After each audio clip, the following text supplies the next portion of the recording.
Do you use a filter in your photography?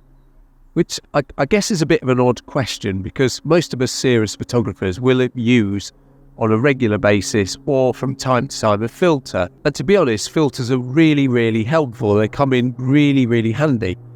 But the truth is, I don't use a filter regularly. And as you can see with my E-M1 Mark II and my 12-40 kit lens, it's naked. It doesn't have a filter on it. That doesn't mean to say I dislike filters, because I think they're really, really helpful and really useful, and they have a great place in photography. It's just that I prefer to just keep my lens naked, to just save having any particular artifacts on the front of them.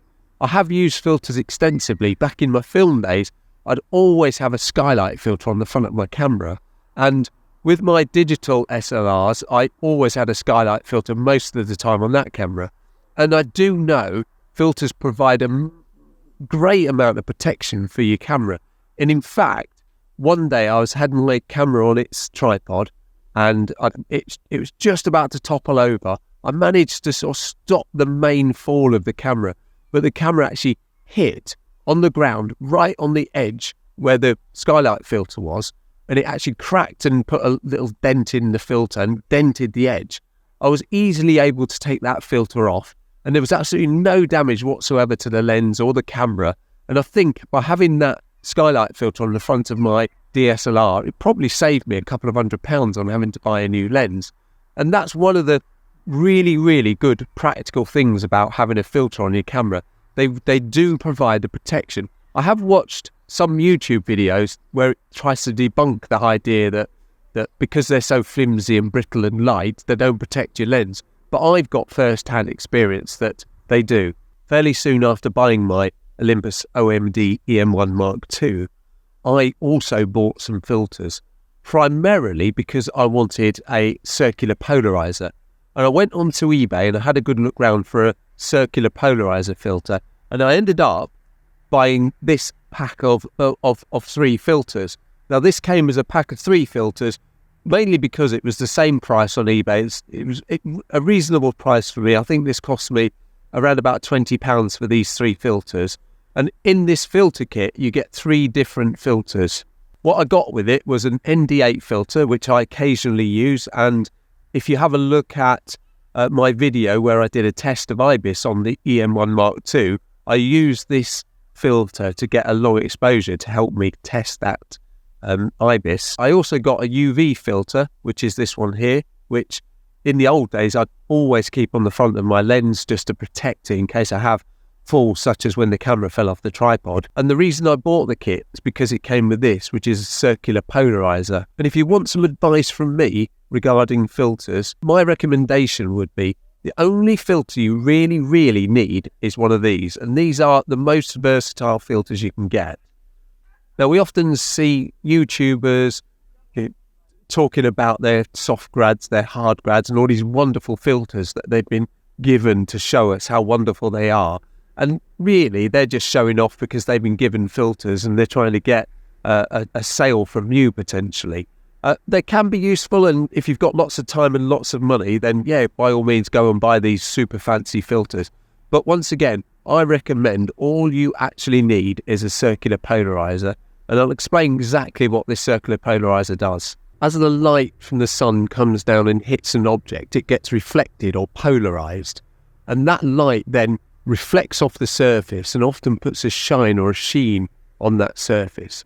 And what the polarizer filter does, by adjusting the filter, it actually removes or polarizes that light that's being reflected, and that has a great impact of removing the reflected light off of shiny surfaces, which takes away any glare out of your picture. Not only that, but the polarizing filter also acts as an ND filter, so you get 1 to 2 stops of exposure just by using this polarizing filter. So if you want a really versatile filter, I would recommend getting one of these. A polarizing filter also increases the saturation in your image, turning your colors more vivid. And it also reduces the haze. So if you've got any haziness in your image and want to clear it, you can stick a polarizer filter on and it'll do it. You can only polarize the sky if you're at a 90-degree angle or more than a 90-degree angle than the sun. You can't really point your camera into the sun and expect to get any polarization. So If you're taking a sunset or a sunrise, there's just no point having a polarizer filter on. But if you are 90 degrees or more from the sun, at an angle from the sun, then a polarizer will help to increase the saturation in the sky and turn a blue sky even bluer. As an example of what this polarizer filter can do, I can point it at that pond there, and the glare that's on that pond, I can actually make some of that glare at least go away. It doesn't get rid of all glare from this polarizing filter, but it does get rid of most of it. In some circumstances, you probably don't want to remove the glare. So if you're taking a picture of a sunset over a lovely golden sand and you want that shiny reflection on the sand and the water, you really wouldn't want to use a polarizing filter. But if you want to see a bit of depth in the water, a depth in this little pond, then you would use a polarizing filter to actually remove that glare and take away the shine and see the depth. You often at a picture where you're often at a place where maybe you've got a waterfall and there's lots of shiny leaves around the waterfall, and you want to reduce the glare from the moss and the leaves and actually focus the eye on the waterfall, and you'd often use a polarizing filter to get that effect. The polarizing effect isn't always uniform, and for instance, if you've got an image that has something with curved reflections, for instance a car windshield or parts of a car that's curved and reflects those curves, then you're likely to get varying degrees of reduction of polarization. It's worth bearing that in mind. It might not be fully uniform across the whole photo. I hope you've enjoyed this short video about me and my filters, or in fact my polarizing filter, and I'll just remind you what my thoughts are.